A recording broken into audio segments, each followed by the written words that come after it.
আসসালামু আলাইকুম। সবাই কেমন আছেন? আশা করি সবাই ভালো আছেন। আজ আপনাদের জন্য নিয়ে এসেছি নতুন গল্প। আশা করি গল্পটি আপনাদের ভালো লাগবে। তাহলে চলুন শুরু করা যাক। শিপুর কথা শুনে লজ্জা পেয়ে একটু দূরে সরে দাঁড়ালাম। শিপু বলে, "কি হলো? আমার কথার উত্তর দাও।" আমি কি বলবো ভেবে পাচ্ছি না। এমন প্রশ্ন করবে আমি কল্পনায় ভাবিনি। তাই মাথা নিচু করে চুপ করে দাঁড়িয়ে আছি। হঠাৎ শিপু যা করলো তার জন্য আমি প্রস্তুত ছিলাম না।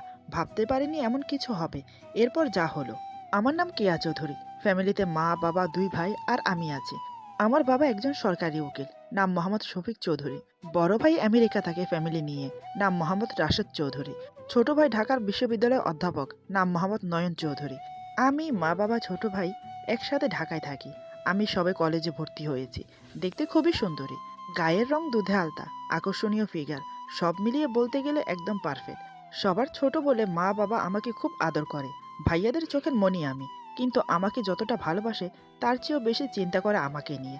কারণ আমি খুব চঞ্চল টাইপের মেয়ে। স্কুলে এমন একটা দিন ছিল না আমার জন্য কমপ্লেন আসতো না। এলাকায় আশেপাশের লোকজনও আমাকে নিয়ে পেরেশান ছিল। কারোর বাড়ির জানালায় ঢিল ছুঁড়ে মেরে কাঁচ ভেঙে দেওয়া, রাস্তা দিয়ে কেউ হেঁটে গেলে পাথর মারা, কারোর বাড়ি থেকে ফল চুরি করা, ইত্যাদি ইত্যাদি। আমাদের বাড়িতে সবই আছে, তারপরও কেন জানি না মানুষকে জ্বালাতন করা আমার একটা অভ্যাস ছিল। এর জন্য মা বাবার খুব বকা খেতে হয় আমাকে। কিন্তু আজ পর্যন্ত গায়ে হাত তুলেনি। এখন কলেজেও সেই একই অবস্থা। সেখানেও আমাকে সবাই এড়িয়ে চলতে চায়। কিন্তু আমার সরলতার কাছে হার মানতেও দেরি হয় না।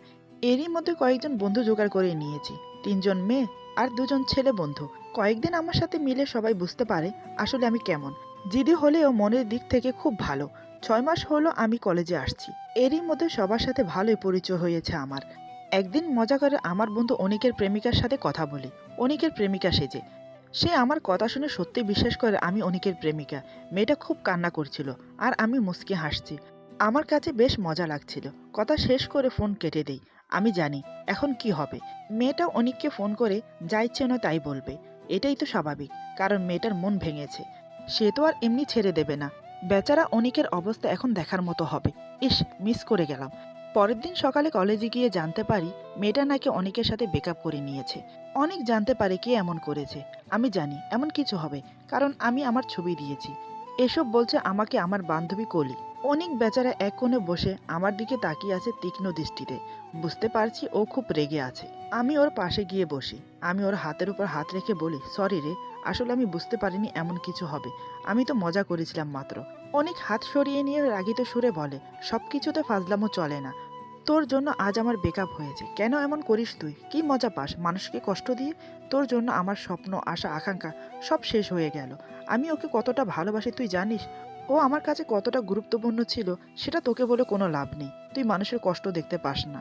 আমি তোকে এমনি ছেড়ে দেব না। যতটা কষ্ট আমি পাচ্ছি ততটা কষ্ট তোকে ফিরিয়ে দেব।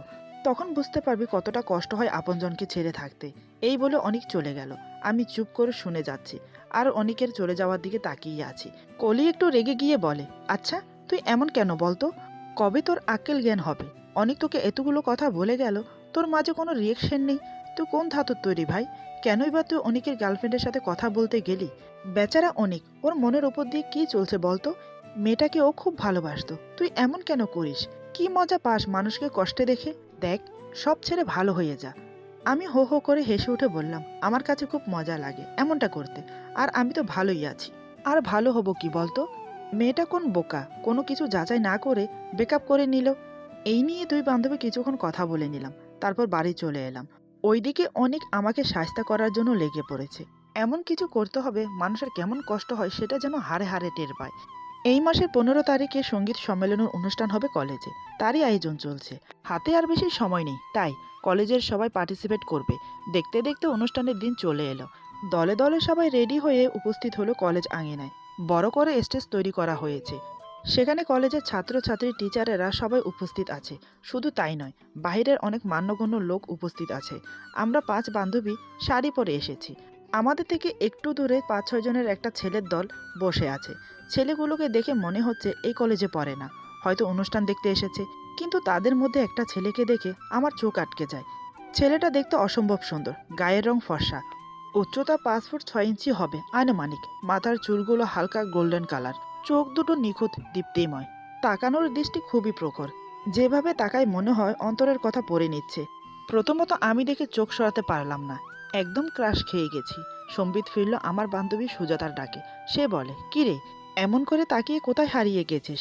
আমি সম্বিত ফিরে পেয়ে বললাম, আরে কিছু না, চল বসে পড়ি। এই বলে আরেকবার ছেলেটার দিকে তাকিয়ে দেখলাম। দেখি ছেলেটা আমার মতো অবাক হয়ে আমার দিকে তাকিয়ে আছে। দুজনে চোখাচোখি হতে আবার চোখ সরিয়ে নিলাম। ছেলেটা আমাকে দেখার পর কাকে যেন ফোন করে বলল, মেয়েটা দারুণ সুন্দর, না দেখলে হয়তো বিশ্বাস করতে পারতাম না। আচ্ছা ঠিক আছে, তোর সাথে পরে কথা বলবো, এখন রাখি। কিছুক্ষণ পর অনুষ্ঠান শুরু হলো। একে একে সবাই সঙ্গীত গাইতে লাগলো। সকাল 10টা থেকে অনুষ্ঠান শুরু হয়েছে, শেষ হতে হতে বিকেল হয়ে গেল। সঙ্গীত অনুষ্ঠানের প্রথম প্রাইজ আমি পেয়েছি। তারপর দ্বিতীয়, তৃতীয়, চতুর্থ একে একে সবাই গিফট পেল। আমি দাঁড়িয়ে আছি স্টেজ থেকে একটু দূরে, জায়গাটা একটু নিরিবিলি। বান্ধবীদের জন্য ওয়েট করছিলাম। হঠাৎ সকালে দেখা সেই ছেলেটা আমার সামনে এসে দাঁড়ায়। হাতে এক গোছা লাল গোলাপ ধরে আছে আমার দিকে। আমি অবাক হয়ে একবার ছেলেটার দিকে আরেকবার ফুলগুলোর দিকে দেখছি। কিছুক্ষণ নীরবতা থেকে ছেলেটা বলে, এমন করে কি দেখছো? এই ফুলগুলো তোমার জন্য। এমন একটা গান তুমি উপহার দিলে, একদম মন ছুঁয়ে গেল। মনে মনে ভাবছিলাম প্রথম প্রাইজ তোমার পাওয়া উচিত। আর দেখো তাই হলো, তুমি পেলে। তাই এই লাল গোলাপ তোমার জন্য। আমি তখনও হতভ্রমের মতো অবাক হয়ে তাকিয়ে আছি। আমি ভাবতে পারছি না আমার মতো মেয়েকে কেউ ফুল দেবে, তাও আবার লাল গোলাপ, আমার প্রিয় ফুল। মনে মনে ভাবছি নেব কি নেব না। এমন সময় ছেলেটা আমাকে আবার বলে, কি হলো, এত কি ভাবছো? ফুলগুলো নাও। জানি না আমার কি হলো, কোনো প্রশ্ন না করেই ফুলগুলো নিয়ে নিলাম। তারপর ছেলেটা হাত বাড়িয়ে বলে, আমার নাম মোহাম্মদ দেলোয়ার হোসেন শিপু। সবাই শিপু বলে ডাকে। দেখলো ওর কথায় আমি উত্তর দিচ্ছি না, তাই হাত সরিয়ে নিয়ে বলে, তোমার নাম কি জানতে পারি? আমি মাথা নিচু করে বললাম, কেয়া চৌধুরী।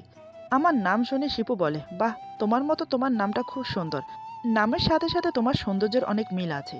অন্য সময় মানুষকে যা ইচ্ছে না তাই শুনিয়ে দিই, কিন্তু এখন আমার মুখ দিয়ে কোনো কথা বের হচ্ছে না। কেন এমন হচ্ছে বুঝতে পারছি না।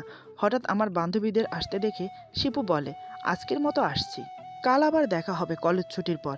এই বলে ছেলেটা চলে গেল। আমি হাঁ হয়ে তাকিয়ে আছি, মনে মনে ভাবছি, আবার দেখা হবে বলে গেল কেন? কিসের জন্য দেখা করতে চায়ও? এমন সময় আমার বান্ধবীরা এসে হাজির হলো। আমার হাতে গোলাপ ফুল দেখে শেখা বলে, কি রে, তোর হাতে গোলাপ ফুল কোত্থেকে এলো? আর ছেলেটাই বা কে? এতক্ষণ ধরে তোর সাথে দাঁড়িয়ে কথা বলছিল, আমাদেরকে দেখে আবার চলেও গেল, ব্যাপার কি? কলি বলে, তোরা কি বুঝতে পারছিস না কিছু? হাতে লাল গোলাপ কিসের লক্ষণ? লাল গোলাপ তো এমনি কাউকে কেউ দেয় না। সুজাতা বলে, সত্যি বলেছিস, আজ কিয়াকে দেখতে দারুণ লাগছিল। অনেক ছেলে তো ক্রাশ খেয়েছে ওর ওপর। নিশ্চয় কেউ মজনু হয়ে তার লাইলিকে লাল গোলাপ দিয়ে প্রেমের প্রথম ইঙ্গিত দিয়ে গেল। এই বলে সবাই হো হো করে হাসতে থাকে। আমি বিরক্ত হয়ে বললাম, তোরা থামবি? সে তখন থেকে কি বলে যাচ্ছিস? ছেলেটাকে আমি চিনি না, জানি না কোত্থেকে এসেছে, তাও জানি না। এখন চল সবাই বাড়ি ফিরি। যেতে যেতে বলছি ছেলেটার সাথে আমার কি কথা হয়েছে। এরপর যেতে যেতে ওদেরকে সব বিস্তারিতভাবে খুলে বললাম। সব শুনে ওরা তো অবাক। কলি বলে, তার মানে ছেলেটা তোকে পছন্দ করেছে? আমি বললাম, আমি কি করে জানবো বল? তোরা যেখানে আমিও সেখানে, দেখা যাক কি হয়। এসব বলতে বলতে বাড়ি চলে আসি। মুখে যাই বলি না কেন, কিন্তু মনে মনে শিপুর কথা ভেবে যাচ্ছি। কেন গোলাপ ফুল দিল আমাকে? কেন আবার দেখা করতে চায় কাল? কিছুই মাথায় আসছে না। এসব ভাবতে ভাবতে ঘুমিয়ে পড়ি। সকালে ঘুম থেকে উঠে প্রতিদিনের মতো ব্রেকফাস্ট করে কলেজে চলে গেলাম, কিন্তু পড়ায় মন নেই। কখন কলেজ ছুটি হবে সেটা ভেবে যাচ্ছি। এক সময় কলেজ ছুটি হয়ে গেল। আমি আমার বান্ধবীদের নিয়ে কলেজের গেট দিয়ে বেরিয়ে থমকে দাঁড়ালাম। সামনে গাড়ি নিয়ে দাঁড়িয়ে আছি শিপু। কলেজের গেটের দিকে তাকিয়ে আছে। আমাকে কলেজ থেকে বেরোতে দেখে এগিয়ে আসে। কাল আমার বান্ধবীরা ওকে সামনে থেকে দেখেনি, শুধু পেছন থেকে দেখেছে। আজ শিপুকে সামনে থেকে দেখে সবাই তো হাঁ হয়ে তাকিয়ে আছে। কারোর পলক পড়ছে না। শিপু আমার সামনে এসে দাঁড়ায়। ওকে দেখে আমি চোখ সরিয়ে নিই। শিপু বলে, কলেজ এখন ছুটি হলো বুঝি? আমি সেই কখন থেকে ওয়েট করছি তোমার জন্য। তা কেমন আছো? ওর কথায় আমি ওর দিকে চোখ তুলে তাকাই, কারণ ও এমনভাবে কথা বলে মনে হয় যেন আমরা একে অপরকে অনেক দিন আগে থেকে চিনি। আমাকে ওভাবে তাকিয়ে থাকতে দেখে শিপু বলে, অমন করে কি দেখছো? ওর কথা শুনে লজ্জা পেলাম, তাই মাথা নিচু করে নিয়ে বললাম, কিছু না। শিপু বলে, কেমন আছো? আমি বললাম, জি ভালো। আপনি? শিপু বলে, ভালো আছি। এরপর আমার বান্ধবীদের দিকে তাকিয়ে বলে, এরা বুঝি তোমার বান্ধবী? তা পরিচয় করিয়ে দেবে না? আমি ওর কথায় একে একে সবাইকে পরিচয় করিয়ে দিলাম। শিপু বলে, সবার সাথে পরিচয় হয়ে খুব ভালো লাগলো। আমি বলি কি, এখানে দাঁড়িয়ে কথা বলা ঠিক হবে না, তাই বলছি চলো সামনের কফি শপে যাই। আমি বললাম, বলার জন্য ধন্যবাদ, আপনার কি বলার আছে আপনি এখানেই বলুন। শিপু বলে, এমন করে বলছো কেন? আমি তোমাকে তুমি করে বলছি, আর তুমি কি না আপনি করে বলছো, এটা কিন্তু একদম বেমানান। আমি বললাম, আমি আপনাকে চিনি না, জানি না, তাই তুমি করে বলার প্রশ্নই আসে না। একটা কথা সত্যি করে বলুন তো, আপনি কেন এসেছেন এখানে? শিপু বলে, একটা ছেলে একটা মেয়ের পিছনে কেন ঘোরে? নিশ্চয়ই তার কোনো উদ্দেশ্য আছে। আমি বললাম, সেই উদ্দেশ্যটা কি জানতে চাই, দয়া করে বলবেন? শিপু বলে, সত্যি বলতে প্রথম দেখাতেই তোমাকে আমার খুব ভালো লেগেছে। তোমার প্রতি অন্যরকম একটা ফিলিংস অনুভব করতে পারছি। কাল সারা রাত ঘুমোতে পারিনি তোমার কথা ভেবে। বারবার তোমার চেহারা ভেসে উঠছে আমার চোখের সামনে। আসলে আমি এটা অনুভব করতে পারছি, আমি তোমাকে ভালোবেসে ফেলেছি। I love you. আমি তো হাঁ হয়ে আছি, আমার সাথে সাথে আমার বান্ধবীরাও। আমি বিশ্বাস করতে পারছি না কেউ আমাকে প্রপোজ করছে। কারণ আমার স্বভাবের জন্য সবাই আমাকে এড়িয়ে চলতো। হঠাৎ আজ কেউ আমাকে প্রপোজ করাতে সত্যি আমি নিজের কানকে বিশ্বাস করাতে পারছি না। আমাকে এভাবে অবাক হয়ে তাকিয়ে থাকতে দেখে শিপু বলে, ঠিক আছে, আমি আজ চলে যাচ্ছি। কাল ঠিক এই সময় আবার আসবো। আশা করি সঠিক উত্তর পেয়ে যাব। এই বলে পকেট থেকে একটা লাল গোলাপ বের করে আমার হাতে দিয়ে চলে যায়। আমরা 5 বান্ধবী ওর চলে যাওয়ার দিকেই তাকিয়ে আছি। শিপু গাড়ির কাছে গিয়ে একবার পিছন ফিরে আমাকে দেখে মুচকি হেসে গাড়িতে উঠে চলে গেল। শিপু চলে যাওয়ার পর কলি বলে, কেয়া, ছেলেটা কি বলে গেল? তুই কি ছেলেটাকে চিনিস? আমার মুখ দিয়ে কোনো কথা বের হচ্ছে না, শুধু মাথা নেড়ে বললাম, না। শেখা বলে, তোরা যাই বলিস না কেন, প্রথমত ছেলেটাকে দেখে আমি মনে করেছিলাম কোনো ইংরেজের ছেলে হবে। শুদ্ধ ভাষায় বাংলা বলাতে বুঝতে পারলাম আমার ধারণা ভুল। ছেলেটা বাঙালি, দেখতে কত স্মার্ট। ওর দিক থেকে চোখ সরানোই যায় না। কেয়া, তুই বড় ভাগ্যবতী রে। কলি বলে, আমার মনে হয় ছেলেটা বড় লোকের ছেলে। ওর পোশাক আশাকে এমনকি ওর গাম্ভীর্যতা সেটা প্রকাশ পায়। কেয়া, এমন সুযোগ বারবার আসে না। প্রপোজ করেছে, হ্যাঁ বলে দে। একে একে সবাই আমাকে একই কথা বলছে, প্রপোজ অ্যাকসেপ্ট করতে। আমি বললাম, ছেলেটাকে চিনি না, জানি না, কিভাবে শুরু করি বলতো? কলি বলে, আগে প্রেম দিয়ে শুরু কর, তারপর না হয় ধীরে ধীরে পরিচয় জানা যাবে। আমি মনে মনে ভাবছি, ওকে তো আমারও খুব পছন্দ, সেই প্রথম দেখাতে। কাল আসলে অ্যাকসেপ্ট করে নেব। ওর ভালোবাসা। বান্ধবীদের সাথে গল্প করতে করতে বাসায় চলে এলাম। রাতে শুয়ে শুয়ে শিপুর কথা ভাবছি। কাল অনুষ্ঠানের মাঝে কোত্থেকে আবির্ভূত হলো। এর আগে কখনো এই এলাকায় ওকে দেখিনি। তবে ছেলেটা ভেরি হ্যান্ডসাম, একদম আমার মনের মতো। এক দেখাতেই ভালো লেগেছে আমার। কিন্তু সেও তো প্রথম দেখাতে আমাকে ভালোবেসে ফেলেছে। আমি কি ওর ভালোবাসা গ্রহণ করব? নাও তো করতে পারবো না। কারণ আমারও যে ওকে ভালো লাগে। মনে মনে ভেবে নিলাম ওর ভালোবাসা গ্রহণ করব। এভাবে এটা সেটা ভাবতে ভাবতে কখন যে ঘুমের রাজ্যে পাড়ি দিলাম নিজেও জানি না। প্রতিদিনের মতো সকালে উঠে নাস্তা করে কলেজে চলে গেলাম। ঠিক বিকেলে কলেজ ছুটির পর কলেজ থেকে বেরিয়ে এসে দেখি শিপু দাঁড়িয়ে আছে। আমাকে দেখতে পেয়ে এগিয়ে আসে, আজও হাতে এক গোছা লাল গোলাপ। আমার বান্ধবীরা আমাকে ঠেস মেরে বলে, কিরে, তোর আশিক তো আজও তোর জন্য লাল গোলাপ নিয়ে এসেছে। ও হয়তো জানে তোর লাল গোলাপ পছন্দ। আমি কিছু না বলেই মুচকে হাসলাম। ততক্ষণে শিপু আমার সামনে এসে দাঁড়ায়, ফুলগুলো বাড়িয়ে দিয়ে বলে, তোমার জন্য। আজ আমি লজ্জা না পেয়ে ফুলগুলো হাতে নিয়ে বললাম, থ্যাংক ইউ। শিপু বলে, ওয়েলকাম। কেমন আছো? আমি বললাম, জি ভালো, আপনি কেমন আছেন? শিপু বলে, যদি বলি ভালো নেই তাহলে? আমি বললাম, দেখে তো মনে হয় সুস্থ আছেন, হয়তো মন ভালো নেই। তা কেন ভালো নেই জানতে পারি? শিপু বলে, যদি বলি তোমার জন্য, তাহলে কি তুমি বিশ্বাস করবে? আমি বললাম, আমার জন্য মানে? ঠিক বুঝলাম না। শিপু বলে, তুমি এমন ভাব করছো মনে হয় কিছুই জানো না। আমার মন কেড়ে নিয়েছো, রাতের ঘুম কেড়ে নিয়েছো, এরপরেও বলছো কেন মন খারাপ? কাল কিছু বলেছিলাম আমি, তার উত্তর কি পাওয়া যাবে? আমি ওর কথা শুনে মাথা নিচু করে রইলাম লজ্জায়। শিপু বলে, চুপ করে থেকে ধৈর্যের পরীক্ষা নিও না, ভালোবাসবে আমাকে? আমি তখনও চুপ। আমার বান্ধবী কলি বলে, আপনি কি ওর মনের কথা বুঝতে পারছেন না? কোনো মেয়ে ভালোবাসার কথা মুখ ফুটে বলতে পারে না, সেটা বুঝে বা অনুভব করে নিতে হয়। শিপু বলে, আপনার বান্ধবী চুপ করে আছে। চুপ করে থাকা কিন্তু সম্মতির লক্ষণ। আমি কি মনে করব তুমি আমাকে ভালোবাসো? আমি মনে মনে বলছি, সেটা আবার বলতে? আমার চুপ করা কি বলে দিচ্ছে না আমি তোমাকে ভালোবাসি? তুমি কি আমার মনের কথা বুঝতে পারছো না? শিপু দেখছে আমি লজ্জায় কথা বলতে পারছি না, তাই সে আমার বান্ধবী কলিকে বলে, আপনাদের যদি আপত্তি না থাকে তাহলে চলুন কোথাও গিয়ে বসি। এভাবে কলেজের সামনে দাঁড়িয়ে দাঁড়িয়ে কথা বলা ঠিক হবে না। আমি কিছু বলার আগেই ওরা রাজি হয়ে গেল। তাই আমি আর কিছু বললাম না। সবাই গিয়ে গাড়ির পেছনে বসে আমার জন্য সামনের সিট ছেড়ে দেয়। শিপু এসে গাড়ির দরজা খুলে দেয় আমার জন্য। আমি একবার ওর দিকে তাকিয়ে উঠে বসি। শিপু মুচকি হেসে দরজা লাগিয়ে দিয়ে সেও উঠে বসে। তারপর ভালো দেখে ভিআইপি রেস্তোরাঁয় নিয়ে গেল। আমাকে আর শিপুকে ছেড়ে ওরা সবাই এক টেবিলে দখল করে বসলো। আমি আর শিপু এক টেবিলে বসি। এরপর ওয়েটারকে ডেকে সবার পছন্দের খাবার অর্ডার করা হলো। শিপু আমার দিকে তাকিয়ে বলে, এমন করে মন হয়ে বসে আছো কেন, কিছু বলো? আমি বললাম, আপনি বলুন, আমি শুনি। শিপু বলে, আমার এখনো বিশ্বাস হচ্ছে না এত সহজে তুমি আমার ভালোবাসা গ্রহণ করে নেবে। কল্পনাও ভাবিনি সঙ্গীত সম্মেলনে এসে ভালোবাসার মানুষ পেয়ে যাব। আজ পর্যন্ত কোনো মেয়ে আমার মনে ধরেনি। ভালোবাসা প্রকাশ পায়নি, কিন্তু তোমাকে দেখার সাথে সাথে অন্যরকম একটা ফিলিংস কাজ করছিল মনে। ভালোবাসার উদয় হলো, তোমাকে দেখে মনে হলো তুমি সেই, যার জন্য এতদিন আমি অপেক্ষা করছিলাম। সত্যি আজ আমি হ্যাপি তোমাকে পেয়ে। আমি শুধু শুনে যাচ্ছি, কোনো প্রতি উত্তর করছি না। শিপু বলে, সেই কখন থেকে আমিই বলে যাচ্ছি, তুমি কিছুই বলছো না। এভাবে চুপ করে থেকো না, কিছু তো বলো। আমি বললাম, কি বলবো? শিপু বলে, তোমার মনের কথা বলো। তোমাকে আমার কেমন লেগেছে আমি বলেছি, তুমি বলো আমাকে তোমার কেমন লাগে, আমাকে তোমার পছন্দ হয়েছে কিনা। এই কথা শুনে আমি লজ্জা পেয়ে আবার চুপ হয়ে গেছি। আমাকে লজ্জা পেতে দেখে শিপু বলে, ভালোবাসার মানুষের কাছে এভাবে লজ্জা পেতে নেই। এভাবে আরো অনেক কথাবার্তা হলো। বিদায় নেওয়ার সময় শিপু বলে, কাল দেখা হবে, তবে তোমার ফোন নাম্বার দিলে ভালো হতো। আমি কোনো কথা না বলে ফোন নাম্বার দিয়ে দিলাম। শিপু ফোন নাম্বার নিয়ে আমাদেরকে যার যার বাড়িতে ছেড়ে দিল। এভাবে প্রতিদিন দেখা হতো আমাদের, ফোনে কথা বলতো। আমি এখন শিপুকে আপনি থেকে তুমি করে বলি। প্রায় 1 মাস চলে আমার আর শিপুর রিলেশনের। এরই মাঝে আমরা অনেক ফ্রি হয়ে গেছি, মাঝে মাঝে ঘুরতে যাই। একদিন আমার বান্ধবী কলির জন্মদিনের পার্টিতে ইনভাইট করে শিপুকে। অনেক অনুরোধ করার পর শিপু আসতে বাধ্য হয়। আমরা সবাই এসেছি। কলি আমাকে বলে, "কি রে, শিপু আসবে না?"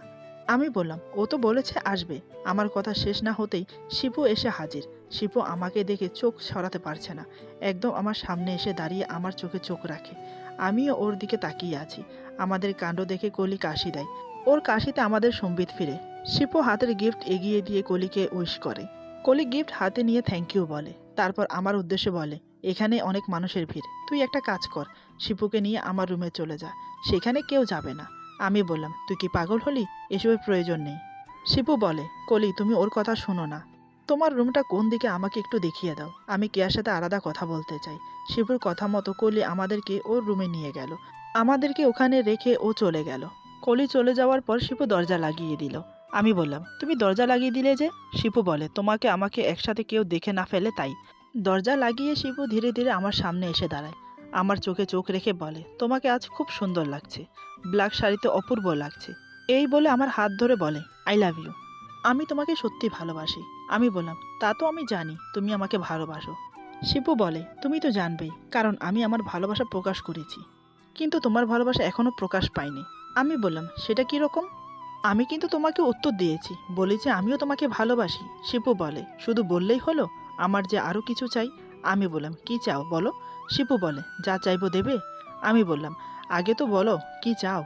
শিপু আমার কানের কাছে ফিস ফিস করে বলে, আমাকে একটা কিস করো। তারপর সোজা হয়ে দাঁড়িয়ে বলে, কি দেবে? এই কথা শুনে আমার খুব লজ্জা হলো। আমি ওর থেকে একটু দূরে গিয়ে নিজের মুখ লুকালাম। শিপু বলে, মুখ লুকালে চলবে না। আজ আমি তোমার কাছ থেকে কিস না নিয়ে যাব না। আমি কোনো কথাই বলতে পারছি না, এমন কিছু চাইবে সত্যি আমি ভাবতে পারিনি। শিপু বলে, কি দেবে না? তারপরও আমি কিছু বলছি না। শিপু আমার কাঁধে হাত রেখে বলে, আমার দিকে তাকাও, আমার চোখে চোখ রাখো। আমি চোখ তুলে ওর দিকে তাকালাম। ওর চোখে চোখ পড়তে অজানা কোথাও হারিয়ে গেলাম। শিপু বলে, তুমি আমাকে ভালোবাসো? আমি মাথা নেড়ে বলি, হ্যাঁ। শিপু বলে, সত্যি আমাকে ভালোবাসো? আমি বললাম, সত্যি আমি তোমাকে ভালোবাসি। শিপু বলে, আচ্ছা ধরো আমি যদি কোথাও হারিয়ে যাই তখন কি করবে? আমি ওর মুখ চেপে ধরে বললাম, ছি, এমন করে বলতে নেই। তোমাকে ছাড়া আমি একটা মুহূর্ত ভাবতে পারি না একা থাকবো। তুমি যে আমার প্রতিটা নিঃশ্বাসে বিশ্বাসে মিশে গেছো। তোমাকে ছাড়া আমি শূন্য। শিপু বলে, তুমি আমাকে এতটা ভালোবাসো? আমি বললাম, কতটা ভালোবাসি জানি না, তবে তুমি ছাড়া আমি কিছুই না। তুমি ছাড়া আমি একটা জিন্দা লাশ। কথা দাও তুমি আমাকে ছেড়ে কোথাও যাবে না। কথাগুলো বলতে বলতে আমার চোখের কোণ চকচক করছে জলে। শিবু সেটা লক্ষ্য করে আমাকে বুকে জড়িয়ে নেয়। আমিও কোনো কিছুর সাহারা পেয়ে জড়িয়ে ধরে কান্নায় ভেঙে পড়ি। জীবনে এই প্রথম কোনো পুরুষকে জড়িয়ে ধরি, অন্যরকম লাগছে। শিবু মুখের গরম নিঃশ্বাস আমার কানের কাছে পড়ছে। শিবু দু গাল চেপে ধরে আমাকে কিস করে, কপালে, গালে, অবশেষে আমার ঠোঁটে। ওর পরশে আমার শরীরে বিদ্যুৎ নাই ঝিলিক খেলে যায়। এই প্রথম কেউ আমার ঠোঁটে কিস করলো। বাসায় মা, বাবা, বড় ভাইয়া, ছোট ভাইয়া আমার কপালে কিস করে। আজ হঠাৎ শিপু আমাকে ঠোঁটে কিস করে। আমাকে কিস করতে করতে সে আমাকে আরো শক্ত করে জড়িয়ে ধরে। অন্যরকম একটা সুখ ফিল করছি। তাই হয়তো কয়েক মিনিটের জন্য অন্য জগতে হারিয়ে গিয়েছিলাম। সম্বিত ফিরিতেই নিজেকে ছাড়িয়ে নিলাম। আমি শাড়ির আঁচল দিয়ে ঠোঁট মুছতে মুছতে বললাম, এটা ঠিক না, বিয়ের আগে এসব করা ভালো না। আজ করেছো, নেক্সট টাইম আর কখনো করবে না। শিপু নিজের ভুল বুঝতে পেরে বলে, সরি, আসলে তোমাকে দেখে আমি মাথা ঠিক রাখতে পারিনি। আমার উচিত ছিল তোমার অনুমতি নেওয়া। নেক্সট টাইম এমন হবে না আর, কথা দিচ্ছি। আমি কিছু বলছি না দেখে শিপু আবার বলল, রাগ করে আছো? বললাম তো, আর কখনো করব না। এই দেখো আমি কানে ধরছি। আমি বললাম, ঠিক আছে, কানে ধরতে হবে না আর। শিপু এগিয়ে এসে আমার হাত ধরে বলে, সত্যি তুমি অনেক ভালো। তোমার অজান্তে কখনো যদি কষ্ট দিয়ে থাকি, প্লিজ আমাকে ক্ষমা করে দিও। তুমি আমাকে চেনো না, জানো না, আজ পর্যন্ত আমার পরিচয় জানতে চাওনি, কিন্তু আমাকে মন থেকে ভালোবাসছো। সত্যি, তোমাকে দেখলে বোঝা যায় না তুমি কতটা সরল। আমি বললাম, ভালোবাসার সময় এত কিছু মাথায় থাকে না। মেয়েরা সবসময় যাকে ভালোবাসে তাকে বোঝার চেষ্টা করে, তাকে চেনার চেষ্টা করে, তার ব্যাকগ্রাউন্ড না। ভালোবাসার মানুষটা যদি ঠিক থাকে তাহলে আর কিছু চাই না। শিপু বলে, শেষবারের মতো একটা অনুরোধ করব, রাখবে? আমি বললাম, এ কেমন কথা, শেষবার মানে? শিপু বলে, ও কিছু না, রাখবে কি না বলো। আমি বললাম, বলো কি অনুরোধ। শিপু আমার দু হাত ধরে বলে, তোমার কপালে একটা কিস করতে চাই, প্লিজ, শেষবারের মতো বলছি, না করো না। আমি বললাম, ঠিক আছে, শুধু কপালে। শিপু মুচকি হেসে আমার কপালে চুমু খেয়ে বলে, আই লাভ ইউ। এমন সময় দরজায় টোকা পড়ে। কলি এসেছে আমাদেরকে ডাকতে। শিপু গিয়ে দরজা খুলে দেয়, তারপর আমরা কলির সাথে বেরিয়ে যাই। খুব ধুমধামের সাথে বার্থডে পার্টি শেষ হলো। তারপর বিদায় নিয়ে যার যার বাড়িতে চলে গেলাম। অবশ্যই আমাকে শিপু ড্রপ করে দেয় বাড়িতে, তারপর চলে যায়। পরের দিন ফ্রেশ হয়ে কলেজে যাই। সব বান্ধবী বসে আড্ডা দিচ্ছি। এমন সময় আমার ফোনে একটা মেসেজ ঢোকে। দেখেই বুঝতে পারলাম শিপু পাঠিয়েছে। শিপু প্রতিদিন আমাকে মেসেজ পাঠায়, আজও তার ব্যতিক্রম হলো না। আমি হাসি মুখে মেসেজটা পড়তে শুরু করি। পড়তে পড়তে আমার দু চোখে অশ্রু গড়িয়ে পড়ে। এই আমি বিশ্বাস করি না, এমনটা কোনোভাবেই হতে পারে না। আমাকে কাঁদতে দেখে কলি বলে, কি রে, কি হয়েছে তোর, কাঁদছিস কেন? আমি হাউমাউ করে কেঁদে উঠি। আমার অবস্থা দেখে ওরা সবাই ভয় পেয়ে যায়।